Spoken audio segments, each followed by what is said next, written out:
Christ is risen. Indeed, he is risen.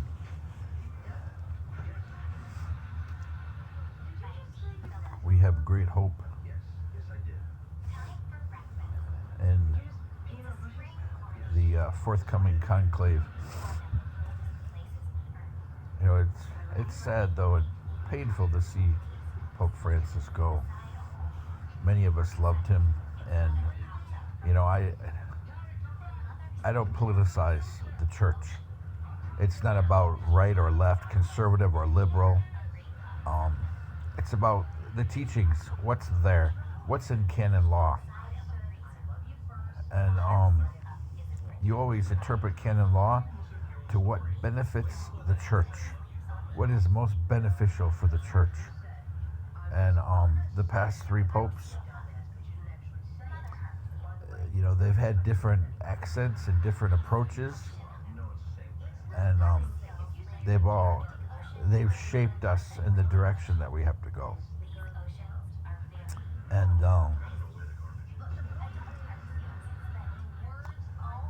you know, Pope Francis was just getting started. You know, I really think that more of his papacy would have been. He started things rolling to include laity more, to give more opportunities, you know, in the minor orders. And I really believe if he would have been around for another, I forgot the term that they're using for what's happening next year. It's a, you know, they're branding it as not an ecumenical council, but it's pretty close. Including women, you know, that's one of the things on the table. And why not? You know, there's always been debate about St. Mary Magdalene. There's always been debate about Diaconia, Phoebe. So why not?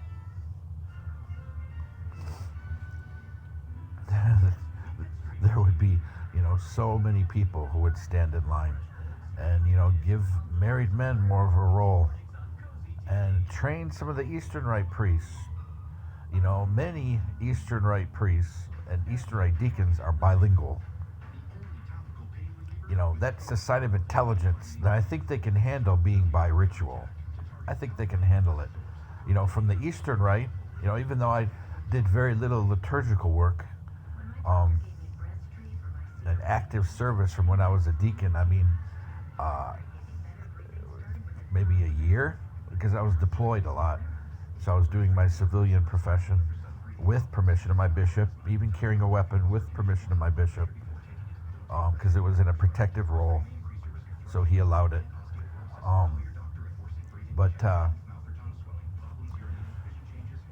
you know, there's a lot for Eastern Rite deacons and bishops. There's a lot to learn, a lot to know.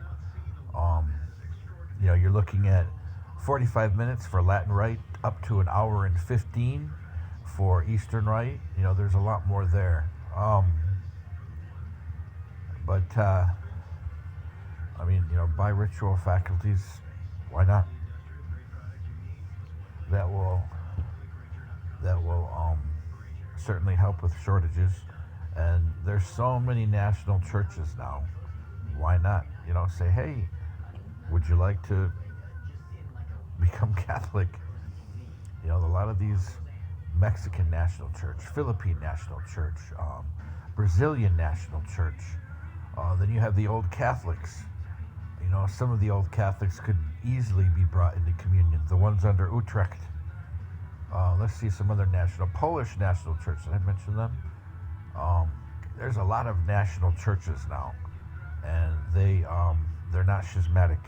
So, you know, why not offer? And anyway, you know, I think, and there's, like I said before, there's tons of sisters and you know, full-fledged mother superiors out there. So many. Why not give them a chance to be a deacon or a deaconess? I mean, you know, all it requires is just a discussion to merge traditional view with because there's nothing there that says it's not possible. There's nothing there. The only arguments against female, at least as deacons, I'm not speaking as priests, as deacons, it's philosophical only. Theological arguments against women as priests, yeah, there's some scriptural there's some theological, a lot of philosophical, but for deacons, deaconesses, it is purely philosophical. Because the historical record shows that may have happened. May have. It's unsure. But it's very different than as far as there's nothing that says presbytera as far as a female priest. There's nothing there. But Phoebe, diaconia, Phoebe, yeah, there's something there. It's just unsure if she was a deacon or a deaconess or if she was the wife of a deacon. But it doesn't mention a husband, so. But anyway, it's sad to see Pope Francis go. He left such a beautiful legacy, trying to open the door and bring people home. And I just pray for the church. I pray for a successor, that the Holy Spirit will really be upon them. And the next pope will have to be strong. He will have to be able to say to politicians, step back.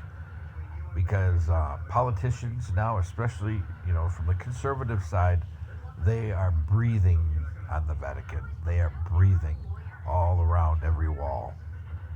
And they're going to try to be very involved and try to cause a conservative swing.